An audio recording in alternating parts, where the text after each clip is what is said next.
ప్రతిపక్షం ప్రజల పక్షం 95 న్యూస్ కి స్వాగతం. ముందుగా హెడ్లైన్స్. 14 మంది గంజాయి స్మగ్లర్లు అరెస్ట్. 60,000 రూపాయల విలువైన గంజాయిని స్వాధీనం చేసుకున్నట్లు వివరాలు వెల్లడించిన మదనపల్లి డీఎస్పీ దర్బార్ కొండయ్య నాయుడు. ముఖ్యమంత్రి చంద్రబాబు పాలనతో యావత్ భారతదేశం గర్విస్తోంది. రామసముద్రం ప్రజా దర్బార్ సభలో స్పష్టం చేసిన ఎమ్మెల్యే షాజహాన్ బాషా. శ్రీవారి లడ్డు ప్రసాదం కల్తీపై రాష్ట్ర ఉప ముఖ్యమంత్రి పవన్ కళ్యాణ్ చేస్తున్న ప్రాయశ్చిత దీక్షకు సంఘీభావంగా మదనపల్లిలో 101 కొబ్బరికాయలు కొట్టి సంఘీభావం తెలిపిన జనసేన నాయకులు మైఫోర్స్ మహేష్. డీటెయిల్స్ చూస్తే తంబలపల్లి నియోజకవర్గంలోని కురబలకోట రైల్వే ఫ్లైఓవర్ బ్రిడ్జ్ వద్ద Madanapalle rural circle CI Ramesh, taluka CI Kala Venkataramana, Mudivedu SI Dilip Kumar తన సిబ్బందితో బుధవారం నిందితులను పట్టుకుని 60,000 విలువైన 3 కిలోల గంజాయిని సీజ్ చేసి 14 మంది ముఠా సభ్యులను అరెస్ట్ చేసినట్లు డీఎస్పీ కొండయ్య నాయుడు మీడియాకు తెలిపారు. ఈ సందర్భంగా బుధవారం ఏర్పాటు చేసిన మీడియా సమావేశంలో డీఎస్పీ మాట్లాడుతూ అన్నమయ్య జిల్లా ఎస్పీ విద్యాసాగర్ నాయుడు ఆదేశాలతో గంజాయి విక్రయాలు జరిపే వారిపై నిఘా పెంచడం జరిగిందన్నారు. ఈ క్రమంలోనే అందిన పక్క సమాచారంతో కురబలకోట మండలం అంగలు సమీపంలోని రైల్వే ఫ్లైఓవర్ బ్రిడ్జ్ కింద గంజాయి విక్రయిస్తున్నట్లు అందిన సమాచారం మేరకు ముదివేడు పోలీసులు వెళ్లి నిందితులను అరెస్ట్ చేసినట్లు తెలిపారు. అరెస్ట్ అయిన నిందితుల్లో కలకడ బంగారు వారిపల్లెకు చెందిన పఠాన్ మౌలాలి, కురబలకోట మండలం మట్లివారిపల్లికి చెందిన రాజొల్ల హరినాథ్, బి కొత్తకోట మండలం గట్టు గ్రామం సీతువారిపల్లెకు చెందిన మేనుపడి రమేష్, మదనపల్లి అప్పారావు వీధికి చెందిన షేక్ సయ్యద్ బాషా, మదనపల్లి మండలం యనమల వారిపల్లెకు చెందిన ఎర్రబెల్లి రవికిరణ్, బి కొత్తకోట మండలం బడికాయలపల్లి పంచాయతీ నామాలపల్లెకు చెందిన గెంతోల శ్రీనాథ్, వాల్మీకిపురం మండలం బోబులం వారిపల్లె పంచాయతీ పత్తేపురానికి చెందిన సురేష్, కురబలకోట మండలం ప్రశాంత్ నగర్ కు చెందిన గుంటిమడుగు షాకిరుల్లా, మదనపల్లి శివాజీ నగర్ లో ఉంటున్న షేక్ ఫహద్, కురబలకోట మండలం నందిరెడ్డి గారిపల్లి సర్కార్ తోపుకు చెందిన షేక్ అబ్దుల్ రషీద్, అదే మండలం సర్కార్ తోపుకు చెందిన షేక్ సయ్యద్ బాషా అలియాస్ కాలు, అదే ఊరికి చెందిన షేక్ కమాల్ బాషా, మేకుల ఖాదర్ బాషా, షేక్ మహబూబ్ సాబ్, పట్టాన్ బావాజీ సుహేల్, మరో 5 మంది మైనర్లు ఉండగా 14 మంది మేజర్ నిందితులను అరెస్ట్ చేసినట్లు డీఎస్పీ కొండయ్య నాయుడు తెలిపారు. వీరిపై కేసు నమోదు చేసి రిమాండ్ నిమిత్తం సబ్ జైలుకు పంపించడం జరుగుతుందని డీఎస్పీ తెలిపారు. ఈ గంజాయి పైన, గంజాయి అమ్మేవాళ్ళు, గంజాయి తాగేవాళ్ళు, సప్లయర్స్ పైన విస్తృతంగా నిఘా పెట్టి వాళ్ళని అరెస్ట్ చేయాలనే ఉద్దేశంతో సారు ఇచ్చిన ఆదేశాల మేరకు గత నెలలో 14 మంది అరెస్ట్ చేసి వాళ్ళ దగ్గర నుంచి గంజాయి స్వాధీనం చేసుకుని రిమాండ్ పంపించినాము. అదే తనిఖీల్లో భాగంగా నిన్నటి దినము ముదివేడు ఎస్ఐ గారి యొక్క పర్యవేక్షణలో ఒక టీం ఏర్పాటు చేయడం జరిగింది. మన రూరల్ సిఐ గారు రమేష్, తర్వాత తాలూకా సిఐ గారు వెంకటరమణ గారు వాళ్ళ యొక్క పర్యవేక్షణలో గత దినము ఈ railway bridge, Kurabalakota railway bridge కాడ గంజాయి తాగుతున్నారని రాబడిన సమాచారంపై వీళ్ళు దాడులు నిర్వహిస్తే అందులో 14 మంది మాకి పిల్లలు చిక్కినారు. వాళ్ళ నుంచి 3 కేజీల వరకు గంజాయిను, తర్వాత చిన్న చిన్న ప్యాకెట్లు కూడా స్వాధీనం చేసుకోవడమైంది. ఆ బ్యాచ్ లోనే ఉన్నటువంటి మౌలాల అనే వ్యక్తి ఈ గంజాయి సప్లై, ఎవరైతే గంజాయి సప్లై చేస్తాడో అతను తప్పించుకొని పోయినాడు. అతని గురించి కూడా ఒక పార్టీ తిరుగుతుంది. ఈ గంజాయి తాగే వాళ్ళు ముఖ్యంగా మైనర్ పిల్లలుగా ఉన్నటువంటి కొంతమందిని డి అడిక్షన్ సెంటర్ కి పంపడం అయింది. దాంట్లో హేమంత్ అనే అతను ఒకడు, జయప్రకాష్ అనే అతను, షాకీరా ఎవరో పిల్లోడు కూడా డి అడిక్షన్ సెంటర్ కి, అంటే దాన్ని మానుకోవడానికి పెట్టినటువంటి డి అడిక్షన్ సెంటర్ కి తిరుపతికి పంపించడం జరిగింది. మిగతా ముద్దాయిలు ఎవరైతే దీన్ని కన్జ్యూమ్ చేస్తూ ఇక్కడ సప్లై చేసేవాళ్ళు, పెడ్లర్స్ అంటారు, సప్లై చేసేవాళ్ళని, ఎవరికైతే చిన్న మొత్తాల్లో సప్లై చేసేవాళ్ళని 14 మందిని కూడా అరెస్ట్ చేసి వాళ్ళని ఈరోజు కోర్టుకి స్వాధీనం చేస్తున్నాము. ముఖ్యంగా మీడియా ద్వారా అందరికీ చెప్పదలుచుకున్నది ఏంటంటే, ఈ ఎవరైతే గంజాయి సప్లై చేసినా, తాగినా లేదా మనకి సరఫరా చేసినా వాళ్ళపైన కఠినంగా చర్యలు తీసుకుంటాము. ఈ యొక్క కేసు ఇంతటితోనే ఆగవు. తర్వాత 2-3 రోజుల్లో కూడా ఇంకా విస్తృతంగా దాడులు జరిపి ఇంకా కొంతమంది అరెస్ట్ చేసేది ఉంది. ఆ దాడుల్లోనే భాగంగా నిన్నటి దినం కూడా మదనపల్లి 2 టౌన్ లో మన మదనపల్లికే చెందిన లక్ష్మయ్య అనే ఒక అతను, ధనియాల రమేష్ అనే అతని ఇద్దరిని అరెస్ట్ చేసి వాళ్ళ నుంచి కూడా 2 కిలోల వరకు గంజాయి తీసుకుని స్వాధీనం చేసుకుని పంపినాము. ఈ లక్ష్మయ్యని తర్వాత ధనియాల రమేష్ ని విచారించే క్రమంలో వాళ్ళు ఏం చెప్పారంటే, వాళ్ళు మన అన్నవరం దగ్గర సాధువులు కార్డు తెచ్చామని చెప్పినారు. అక్కడ కూడా పంపించి విచారణ చేయడం జరుగుతుంది. వాళ్ళ సెల్ డేటా, కాల్ ఎన్డీఏ ప్రభుత్వం 100 రోజుల పాలన పూర్తి చేసుకుంటున్న సందర్భంగా ప్రభుత్వం ప్రతిష్టాత్మకంగా నిర్వహిస్తున్న ఇది మంచి ప్రభుత్వం కార్యక్రమంలో భాగంగా బుధవారం రామసముద్రం మండలం ఆర్ నడింపల్లిలో ఏర్పాటు చేసిన ప్రజా దర్బార్ కార్యక్రమానికి ముఖ్య అతిథిగా మదనపల్లి ఎమ్మెల్యే షాజహాన్ బాషా పాల్గొన్నారు. సభకు విచ్చేసిన ప్రజలు పెద్ద సంఖ్యలో ఎమ్మెల్యేకి ప్రజా సమస్యలను పరిష్కరించాలని కోరుతూ అర్జీలు అందజేశారు. వ్యవసాయ కనెక్షన్లకు విద్యుత్ అందజేయాలని పరుగులు రైతుల సభలో ఎమ్మెల్యేకి విన్నవించుకున్నారు. ఈ సందర్భంగా ఎమ్మెల్యే మీడియాతో మాట్లాడుతూ ఎన్నికలలో ఇచ్చిన హామీలను నెరవేరుస్తూ 100 రోజుల పాలనలో ఎన్నో సంక్షేమ పథకాలు ప్రజలకు అందించిన ఘనత ముఖ్యమంత్రి చంద్రబాబు గారిని గుర్తు చేశారు. సంక్షోభ సమయంలోనూ సంక్షేమ పథకాలు అందిస్తూ రాష్ట్ర ప్రజలను ఆదుకుంటున్న నాయకుడిగా ప్రపంచ స్థాయిని గుర్తింపు పొందారని హర్షం వ్యక్తం చేశారు. విజయవాడలో అకాలంగా వచ్చిన వరదలలో నష్టపోయిన ప్రజలను ఆదుకునేందుకు ఇంటికి పెద్ద దిక్కులా 10 రోజుల పాటు శ్రమించి సాధారణ పరిస్థితులను తీసుకువచ్చారని తెలిపారు. మెగా డిఎస్సీని తీసుకువచ్చి నిరుద్యోగులకు అండగా నిలబడ్డారని అన్నారు. ప్రజలకు భరోసా కల్పించే విధంగా రెవెన్యూ టైటిల్ యాక్ట్ తీసుకువచ్చి భద్రత కల్పించారని అన్నారు. ఈ కార్యక్రమంలో మండల పార్టీ అధ్యక్షుడు విజయ్ కుమార్ గౌడ్, మాజీ జెడ్పీటీసీ శివశంకర్, మాజీ మండలాధ్యక్షులు కృష్ణమరాజు యాదవ్, మాజీ సర్పంచ్ తిప్పన్న, కమ్మూరుపల్లి సర్పంచ్ వెంకటరమణ, డాక్టర్ శివ, చిన్ను స్వామి, రాజస్వామి, గుండ్లపల్లి శివారెడ్డి, సీతారామస్వామి, రెడ్డప్ప, మదనపల్లి టౌన్ బ్యాంక్ మాజీ చైర్మన్ నాదెళ్ల విద్యాసాగర్, జనసేన నాయకులు రామాంజనేయులు, దారం అనిత, రాటకొండ మధుబాబు, బీసీ నాయకులు నాగయ్య, పెంచిపాడు స్వామి, సురేందర్ రెడ్డి, జేసీబీ వేణు, నాయి బ్రాహ్మణ సంఘం Manjunath, AP transport DO Gangadhar, Ramasamudram NDO Bhanuprakash, మండల డీటీ శ్రీనివాసులు, ఏపీఎం సుబ్రహ్మణ్యం, పెద్ద సంఖ్యలో తెలుగుదేశం పార్టీ కార్యకర్తలు, డ్వాక్రా మహిళలు పాల్గొన్నారు. దొడ్డిదారిన ఆయన రుణాలు తీసుకొని ఆ కష్టాలన్నీ ఆ లోన్లన్నీ మీరు కట్టేటట్టుగా మీ తల మీద వచ్చేది. ఏదో ప్రమాదశాత్తు ఆ అబ్బాయి వెళ్ళిపోయినాడు, ప్రజలు ఒక నిర్ణయం తీసుకున్నారు. ఏమని, ఈయన కానీ ఉంటే మనకు మన అందరికి వెంకటేశ్వర స్వామి గుండె ఈడ కొట్టేస్తాడు, ఈయన ఇంకా ఇంటికి పంపించాల్సిందని చెప్పి యావత్తు రాష్ట్ర ప్రజలు ఆలోచన చేసిన తర్వాత ఒక్కసారిగా ఒక బటన్ నొక్కినారు. ఆయన అన్ని బటన్లు నొక్కింది అర్థం కాలే, మన ప్రజలు నొక్కిన బటన్ ఒక్కసారికి 164 సీట్లు గెలిపింది. ఒకే దెబ్బకు ఒక్క బటన్ మన వాళ్ళంతా నొక్కింది, 164 సీట్లు గెలిపోయినాయి.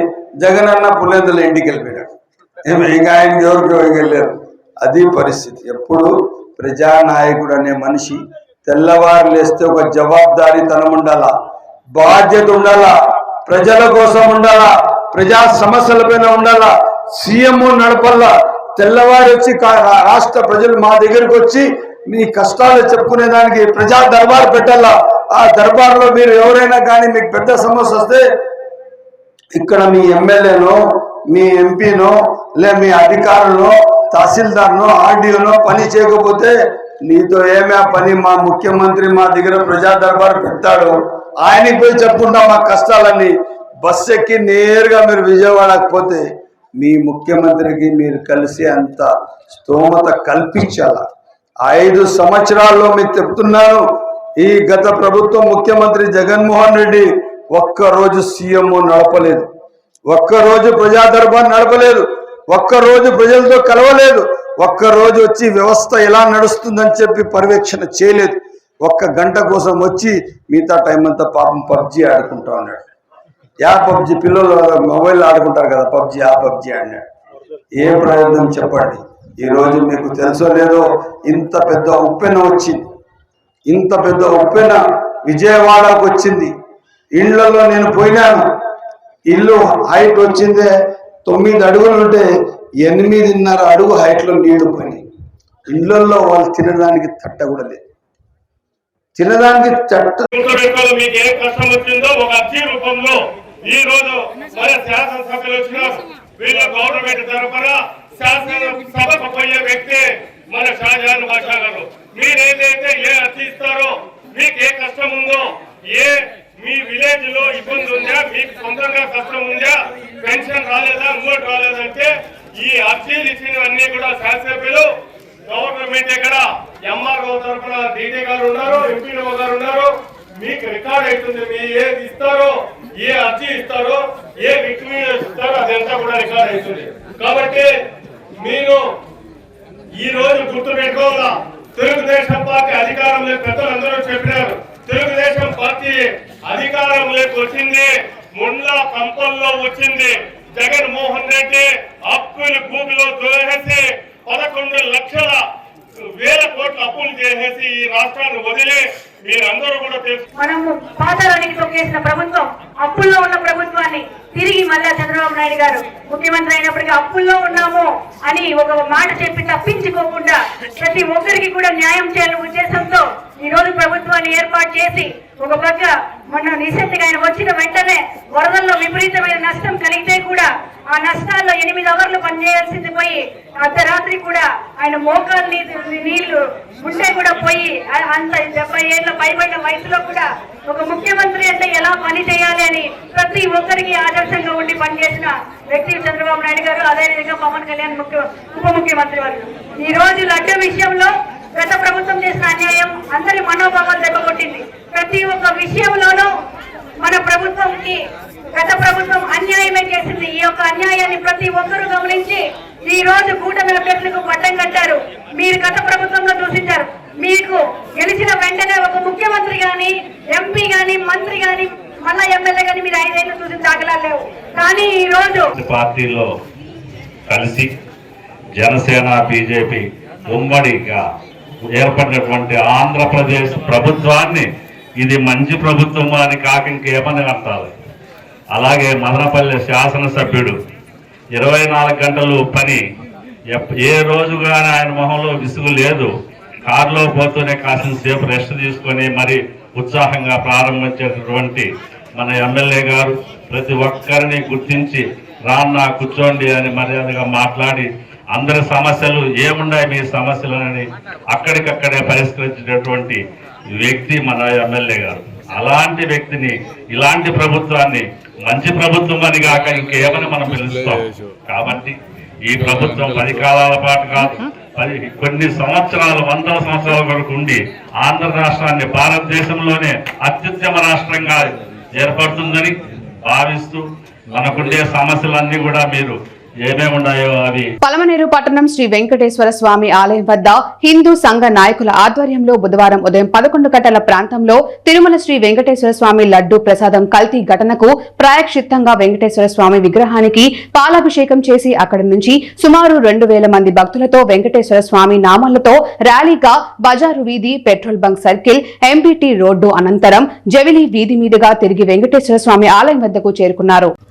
ఈ సందర్భంగా హిందూ సంఘ నాయకులు మిలిటరీ సిద్ధయ్య మాట్లాడుతూ కలియుగ ప్రత్యక్ష దైవం శ్రీ వెంకటేశ్వర స్వామి లడ్డు ప్రసాదం మరియు ధూపదీప నైవేద్యాలలో కల్తీ ఘటనపై తీవ్ర ఆగ్రహం వ్యక్తం చేశారు. దీనికి కారణమైన వ్యక్తులను వెంటనే అరెస్ట్ చేయాల్సిందిగా డిమాండ్ చేశారు. వైఎస్ఆర్సీపీ రాష్ట్ర కార్యదర్శి ఆకుల గజేంద్ర ప్రసాద్ మాట్లాడుతూ రాజకీయాలకు అతీతంగా ఈ కార్యక్రమంలో పాల్గొన్నాను. అందరూ కూడా అలాగే పాల్గొనాలి. ప్రపంచ ప్రఖ్యాతగాంచిన తిరుమల శ్రీ వెంకటేశ్వర స్వామి లడ్డు కల్తీ ఘటన మనసు కలిసివేసింది. ఈ ఘటన వెనుక ఎవరున్నా సరే, ఎంత వారున్నా సరే వారిని కఠినంగా శిక్షించాలన్నారు. బీసీవై పార్టీ అధ్యక్షుడు రామచంద్ర యాదవ్ మాట్లాడుతూ రాజకీయ నాయకులకు చిత్తశుద్ధి ఉంటే తిరుమల లడ్డు కల్తీ ఘటనకు కారణమైన వ్యక్తులను వెంటనే చట్టపరంగా శిక్షించాలని కోరారు. దేవాలయాలపై రాజకీయ నాయకులు ఆజామర్షి ఉండరాదని అన్నారు. ఇప్పటికైనా మేల్కోవాల్సిన అవసరం ఉంది. ఇప్పటికైనా చైతన్యం అవ్వాల్సిన అవసరం ఉంది. మనలో మనకున్న చిన్న చిన్న విభేదాలన్నీ పక్కన పెట్టి దేవుళ్లకు, దేవాలయాలకు, దేవుడి ఆస్తులకు, దేవుడి సనాతన ధర్మానికి ఎవరు అపచారం చేసినా, దేవుడి జోలికి, దేవాలయాల జోలికి ఎవరు వచ్చినా ఎదురు తిరగాల్సిన అవసరం ఉంది. తప్పు చేస్తే పార్టీలకు అతీతంగా, ప్రభుత్వాలకు అతీతంగా తరిమి కొడతారనే భయం పెట్టాల్సిన అవసరం ఉంది. ఈరోజు కలియుగ దైవం వెంకటేశ్వర స్వామికి, స్వామి ప్రసాదానికి జరిగిన అపచారం పైన ప్రపంచంలో ఉన్న యావత్ హిందూ సమాజం ఈరోజు ఎంతో వేదనకు గురి అవుతోంది. ఇలాంటి తప్పులు మళ్ళీ జరగకుండా ఉండాలంటే ఖచ్చితంగా ఎవరైతే తప్పు చేస్తారో సంరక్షణ కొరకు తగిన చర్యలు తీసుకుంటారని కోరుకుంటున్నాం. ముఖ్యంగా ధూప దీప నైవేద్యాలకు జరిగిన అపచారం తిరుమల క్షేత్రంలో సభాముఖంగా ఖండిస్తున్నాం. ఇంకొకసారి చెప్తున్నాను, దయచేసి మా ధర్మం జోలికి వస్తే ఎవడైనా కానీ ఎంతటోడైనా కానీ దేవుడైనా కానీ క్షమించలేదు. సనాతన ధర్మానికి అఘాయిత్యం కలపెడితే దేవుడైనా క్షమించలేదు. కాబట్టి సనాతన ధర్మానికి ఎవరు ద్రోహం చేసినా పాతాళాన్ని తొక్కిపడాలి. శిక్షించకపోతే ఇది ఉధృతమవుతుంది. ఈ యొక్క నిరసన ఉధృతమవుతాయి, దీక్షలు మొదలవుతాయి, నిరాహార దీక్షలు మొదలవుతాయి. దయచేసి ప్రభుత్వం వారు అధికారులు మాకు సహకరిస్తారని ఆశిస్తున్నాం. లేని పక్షంలో తదనంతర కార్యక్రమాలు తెలియజేసుకుంటాం. తదనుగుణంగా మేము నడుచుకుంటామని తెలియజేసుకుంటూ ఓం నమో వెంకటేశాయ.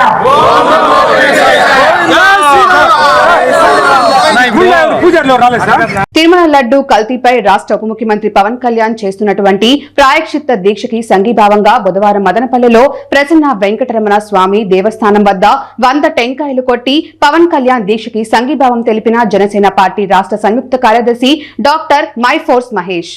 ఈ సందర్భంగా బుధవారం జనసేన పార్టీ అధినేత పవన్ కళ్యాణ్ తిరుమల లడ్డు కల్తీపై గత 3 రోజులుగా 11 రోజుల ప్రాయశ్చిత్త దీక్ష చేస్తున్న తరుణంలో పవన్ కళ్యాణ్ కి సంఘీభావంగా బుధవారం జనసేన పార్టీ రాష్ట్ర కార్యదర్శి మైఫోర్స్ మహేష్ ఆధ్వర్యంలో ప్రసన్న వెంకటేశ్వర స్వామి ఆలయం వద్ద 101 కొబ్బరికాయలు కొట్టి సంఘీభావం తెలిపారు. ఈ సందర్భంగా మైఫోర్స్ మహేష్ మాట్లాడుతూ పవన్ కళ్యాణ్ క్రైస్తవులకు, ముస్లింలకు ఏ పండుగలు వచ్చినా, ఏ సమస్యలు వచ్చినా ముందుండి నిలబడి సహాయ సహకారాలు అందించారని తెలిపారు. హిందూ గుడులపై గత వైసీపీ ప్రభుత్వంలో ఎన్నో దౌర్జన్యాలు జరిగాయని ఆవేదన వ్యక్తం చేశారు. ఇలాగే ఈ మధ్యనే తిరుమల లడ్డు కల్తీ జరిగిందనే విషయం తెలిసినప్పటి నుంచి ఆ అపచారానికి పవన్ కళ్యాణ్ ప్రాయశ్చిత్త దీక్షలకు పూనుకొని 11 రోజులు దీక్ష చేస్తున్న సందర్భంగా ప్రతి ఒక్కరూ సంఘీభావం తెలియజేస్తూ దీక్షలు వివిధమైన కార్యక్రమాలు చేయాలని పిలుపునిచ్చారు. ఆదివారం పట్టణంలోని పుర ప్రముఖులు, సంఘ సేవకులు, వివిధ రాజకీయ పార్టీలతో రౌండ్ టేబుల్ సమావేశం ఏర్పాటు చేయనున్నట్లు తెలిపారు. అక్టోబర్ 3వ తేదీ పవన్ కళ్యాణ్ దీక్ష విరమించుకోబోతున్న సందర్భంగా 1వ తేదీ నుండి 3 రోజుల పాటు ధార్మిక కార్యక్రమాలు నిర్వహిస్తూ పవన్ కళ్యాణ్ చేస్తున్నటువంటి దీక్షకు పూర్తిగా మద్దతుగా నిలవనున్నట్లు తెలిపారు. సనాతన ధర్మాన్ని కాపాడేందుకై ప్రతి ఒక్కరూ నడుం బిగించాలని పిలుపునిచ్చారు. ఈ కార్యక్రమంలో జనసేన పార్టీ నాయకులు సందీప్ రెడ్డి, ఆంజనేయులు, రామసముద్రం మండల అధ్యక్షులు చంద్ర, జిల్లా కార్యదర్శి సనావుల, చమ్ముగురి విశ్వనాథ్, లక్ష్మీపతి, చిరంజీవి, రమణారెడ్డి, రెడ్డప్ప, శంకర్, కొడెదల అప్సర్, నాగేంద్ర, దేవేంద్ర, మనోజ్ తదితరులు పాల్గొన్నారు. శ్రీవారి ప్రసాదం అంటే ప్రపంచంలోనే ప్రసిద్ధిగాంచిన తిరుమల తిరుపతి శ్రీవారి లడ్డు కల్తీ జరిగిందని యావత్ ప్రపంచం భయాందోళనలు, ఆందోళన కార్యక్రమం చేస్తున్న తరుణంలో పవన్ కళ్యాణ్ గారు ఈ ఏదైతే తప్పు జరిగిందో దీనికి ప్రాయశ్చిత్త దీక్ష 11 రోజులు చేస్తున్నారు. దానికి సంఘీభావంగా ఈరోజు జనసేన పార్టీ మదనపల్లి నియోజకవర్గ జనసేన పార్టీ ఆధ్వర్యంలో 101 టెంకాయలు వెంకటేశ్వర స్వామి గుడి దగ్గర కొట్టి ఆ దీక్షకు సంఘీభావం తెలుపుతున్నాం. అలాగే వచ్చే శనివారం కానీ ఆదివారం కానీ మన మదనపల్లి పుర ప్రముఖులు, ప్రజా సంఘాలు అందరితో కలిసి రౌండ్ టేబుల్ సమావేశం నిర్వహించబోతున్నాం. 1వ తేదీ, 2వ తేదీ, 3వ తేదీల్లో ధార్మిక కార్యక్రమాలు నిర్వహించి అఖిల భారతీయ గోరక్ష మహాసంఘ్ ఆధ్వర్యంలో దీక్ష. తిరుమల కల్తీ నెయ్యిపై అఖిల భారతీయ గోరక్ష మహాసంఘ్ జాతీయ కార్యదర్శి డాక్టర్ అయూబ్ ఖాన్ ఆధ్వర్యంలో పొంగునూరు పట్టణంలో బుధవారం స్థానిక మూడప్ప సర్కిల్ నందు దీక్ష చేపట్టారు. ఆయన మాట్లాడుతూ అధికారం ఉంటే ఏమైనా చేయొచ్చు అనుకుంటున్న రాజకీయ నాయకులు తగిన బుద్ధి చెప్పాల్సిన సమయం వచ్చిందన్నారు. కులాలకు అతీతంగా ప్రతి ఒక్కరూ కల్తీ నెయ్యిపై ఖండించాలని కోరారు. ఈ కార్యక్రమంలో బీజేపీ ఎస్సీ మోర్చా అధ్యక్షుడు నరసింహులు, కృష్ణమూర్తి, గంగరాజు, మల్లికారాణి, బీజేపీ నాయకులు, కార్యకర్తలు పాల్గొన్నారు. పొంగనూరు నియోజకవర్గంలో గో సంరక్షణ కమిటీ ద్వారా మన డాక్టర్ అయ్యూబ్ ఖాన్ గారి ఆధ్వర్యంలో ఈరోజు తిరుమలలో జరిగినటువంటి లడ్డు విషయంలో రాష్ట్రమే కాకుండా కేంద్రంలోనూ ప్రపంచవ్యాప్తంగా ఉన్నటువంటి తెలుగు ప్రజలు మరియు సనాతన ధర్మానికి సంబంధించినటువంటి మన హిందూ ప్రజలంతా కలిసి చాలా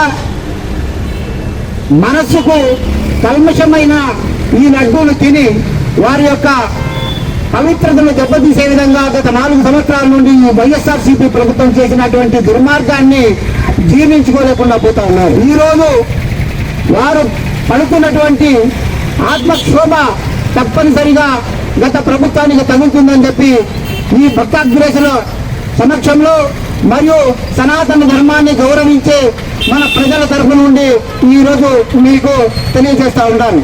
అదే కాకుండా తిరుమల పవిత్రతను గత 300 సంవత్సరాల నుండి హిందువులే కాకుండా ప్రపంచ జయ బోలో భారత్ మాతాకి.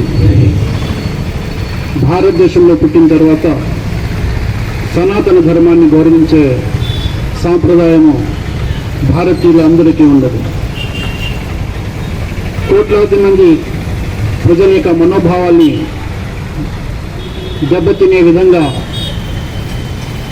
తిరుమల దేవస్థానంలో జరిగిన సంఘటన ప్రతి ఒక్కరి హృదయాల్లో కలిచివేస్తా ఉంది. పవిత్రంగా భావించే ఆ లడ్డులో కూడా కల్తీ జరగడము శోచనీయమైనది. ప్రతి ఒక్కరు అందరికీ నమస్కారం. ఈరోజు గడిచిన వైఎస్ఆర్ పార్టీ ప్రభుత్వ పాలనలో మన పవిత్ర కలియుగ దైవమైనటువంటి శ్రీ వెంకటేశ్వర స్వామి ఆలయంలో వరప్రసాదంగా భావించేటువంటి లడ్డూలో కలుషిత పదార్థాలు మరియు నిషేధిత పదార్థాలతో లడ్డూను చేసి దాన్ని మన రామాలయం కట్టించినటువంటి మన మోడీ గారు కట్టించినటువంటి రామాలయానికి కూడా అక్కడ Madanapalle institute of technology and science కళాశాల నందు బీటెక్ చదువుతున్న 4 మంది విద్యార్థులకు కేంద్ర సాయుధ పోలీసు బలగాల మరియు అస్సాం రైఫిల్స్ కోసం ప్రైమ్ మినిస్టర్ స్కాలర్షిప్ స్కీమ్ మరియు 2 సెంట్రల్ సెక్రటరీ స్కీమ్ స్కాలర్షిప్లు అందజేస్తున్నట్లు కళాశాల ప్రిన్సిపల్ డాక్టర్ సి యువరాజ్ అన్నారు. విద్యార్థుల మెరిట్ ను దృష్టిలో ఉంచుకొని ఈ స్కాలర్షిప్లు అందజేసినట్లు ఆయన అన్నారు. గునుపూరు సందీప్, వడ్డే తేజ్దీప్, పాకనాటి శివకుమార్ గౌడ్ మరియు బెస్తా గాయత్రి, జొన్నవరం వసుంధరలు స్కాలర్షిప్లు పొందిన విద్యార్థులలో ఉన్నారని, వీరికి ఒక్కొక్కరికి 30,000 రూపాయల చొప్పున మరియు 2 సెంట్రల్ సెక్టర్ స్కీమ్ వారికి 12,000 రూపాయల చొప్పున స్కాలర్షిప్ అందజేసినట్లు ఆయన అన్నారు. స్కాలర్షిప్లు అందుకున్న విద్యార్థులను కళాశాల correspondent doctor N Vijayabhaskar Chowdary మరియు executive director Keerthi Nadella, principal doctor C Yuvaraj, student welfare officer doctor Sameena, Moulali తదితరులు అభినందనలు తెలియజేశారు. అనుక్షణం ప్రజల పక్షం 95 న్యూస్ ఇంతటితో సమాప్తం. తిరిగి రేపటి బులెటిన్లో మళ్ళీ కలుద్దాం. అంతవరకు సెలవు. నమస్కారం.